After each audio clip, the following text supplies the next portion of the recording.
dízimo, a lei e os cristãos. O dízimo é a 10ª parte, ou 10%, entregue ou paga como tributo, especialmente para fins religiosos. A Bíblia mostra o primeiro caso quando Abraão deu a Melquisedeque 1/10 dos despojos de sua vitória sobre Quedorlaomer e os aliados destes, segundo diz Gênesis 14, 18 ao 20.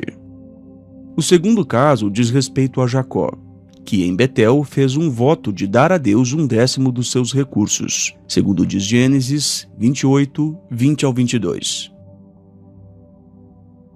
Se Jacó já estivesse sobre a compulsão obrigatória de pagar dízimos, o voto que fez quanto a isso teria sido supérfluo. Portanto, é evidente que o sistema de dízimos não era costume ou lei entre os primitivos hebreus. Foi instituído com a implantação do pacto da lei, não antes. Vejamos as leis mosaicas referentes ao dízimo. Jeová havia dado a lei referente ao dízimo à nação de Israel, segundo diz Êxodo 23:19 e 34:26, que não era exigido durante o ano sabático por ser um ano de descanso do povo, segundo diz Levítico 25, 1 ao 12. O povo dava o dízimo anualmente aos levitas, porque eles não tinham herança. Números 18, 21 e 24 diz: E eis que, aos filhos de Levi, tenho dado todos os dízimos em Israel por herança, pelo ministério que executam, o ministério da tenda da congregação. Porque os dízimos dos filhos de Israel, que oferecerem ao Senhor em oferta alçada, tenho dado por herança aos levitas, porquanto eu lhes disse: no meio dos filhos de Israel, nenhuma herança terão. E os levitas davam 1/10 do que recebiam ao sacerdócio arônico para o sustento deste, segundo diz Números 18, 25 ao 29.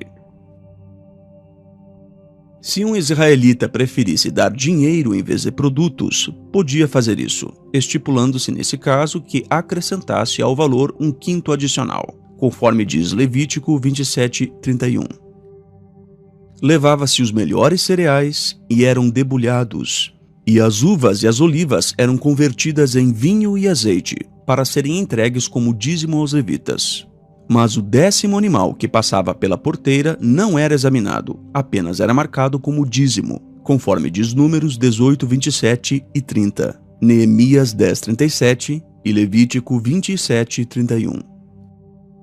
Quando as famílias tinham que fazer suas viagens para Jerusalém, a fim de usufruir das festividades ali, não era prático levar o dízimo. Os israelitas convertiam seus dízimos em dinheiro e assim usufruíam do momento em que passavam nestas agradáveis ocasiões, conforme diz Deuteronômio 12, do 4 ao 18, e também Deuteronômio 14, do 22 ao 27.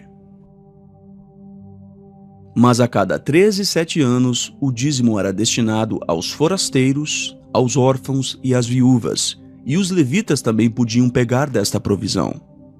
Quando acabares de separar todos os dízimos da tua colheita, no ano 3º, que é o ano dos dízimos, então os darás ao levita, ao estrangeiro, ao órfão e à viúva, para que comam dentro das tuas portas e se fartem. Deuteronômio 26, 12, 14, 28 e 29. As leis do dízimo não eram excessivas, e Jeová Deus havia prometido abençoar aqueles que obedecessem a essas leis. Malaquias 3,10 diz: Trazei todos os dízimos à casa do tesouro, para que haja mantimento na minha casa. E depois fazei prova de mim nisto, diz o Senhor dos Exércitos, se eu não vos abrir as janelas do céu, e não derramar sobre vós uma bênção tal, até que não haja lugar suficiente para a recolherdes. Quando o povo ficava negligente referente ao dízimo, o sacerdócio sofria, pois tanto os levitas quanto os cantores tinham de deixar suas obrigações no templo para conseguirem seus sustentos, conforme diz Neemias 13:10. E quando as 10 tribos se apostataram, eles começaram a usar seus dízimos na adoração falsa de bezerros, conforme diz Amós 4, 4 e 5. Mas Jeová era fiel e nada faltava quando o povo fazia o que era correto. Não há nas Escrituras um castigo para quem não pagasse o dízimo. Isso era uma obrigação moral da nação. No fim do ciclo de 3 anos, os israelitas confessavam ter pagado integralmente seus dízimos, pois se assim não fizessem, eram considerados como que roubando de Jeová, conforme podemos ver em Malaquias 3, 7 ao 9, e também Deuteronômio 26, do 12 ao 15.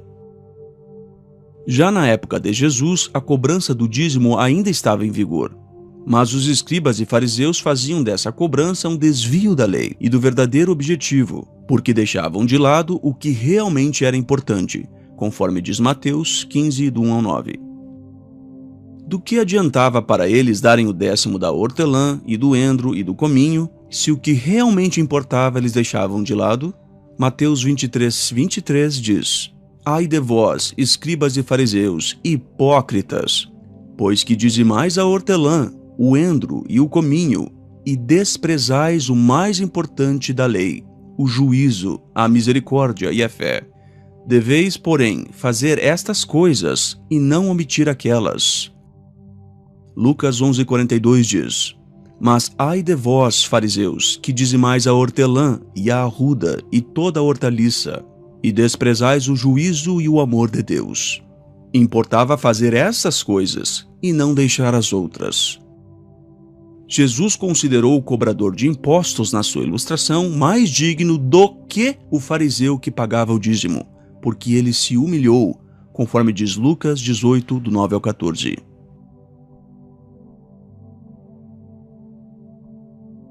Ananias e Safira não morreram por deixar de pagar o dízimo. Há pessoas que acreditam e até pregam que Ananias e Safira morreram por não pagar o dízimo aos apóstolos. Mas não foi isso que aconteceu. Veja o fundo histórico da passagem.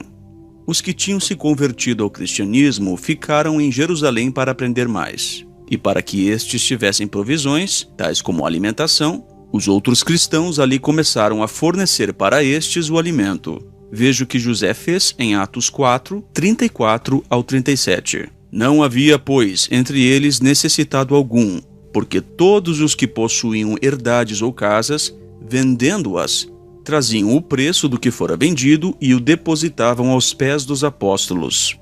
E repartia-se a cada um, segundo a necessidade que cada um tinha. Então José, cognominado pelos apóstolos Barnabé, que traduzido é Filho da Consolação, levita, natural de Chipre, possuindo uma herdade, vendeu-a, e trouxe o preço e o depositou aos pés dos apóstolos. Veja que nem se menciona o dízimo nesse texto. No capítulo 5, que conta a história de Ananias e Safira, veja a trama deles nos versículos 1 e 2. Mas um certo homem chamado Ananias, com Safira, sua mulher, vendeu uma propriedade e reteve parte do preço, sabendo-o também sua mulher, e, levando uma parte, a depositou aos pés dos apóstolos. Ananias não estava entregando o dízimo, e sim o valor total da venda. Mas ele escondeu uma parte dos apóstolos. Por causa de sua mentira, ele morreu. A mesma mentira contou a sua esposa Safira ao apóstolo Pedro, em Atos 5, 7 ao 10.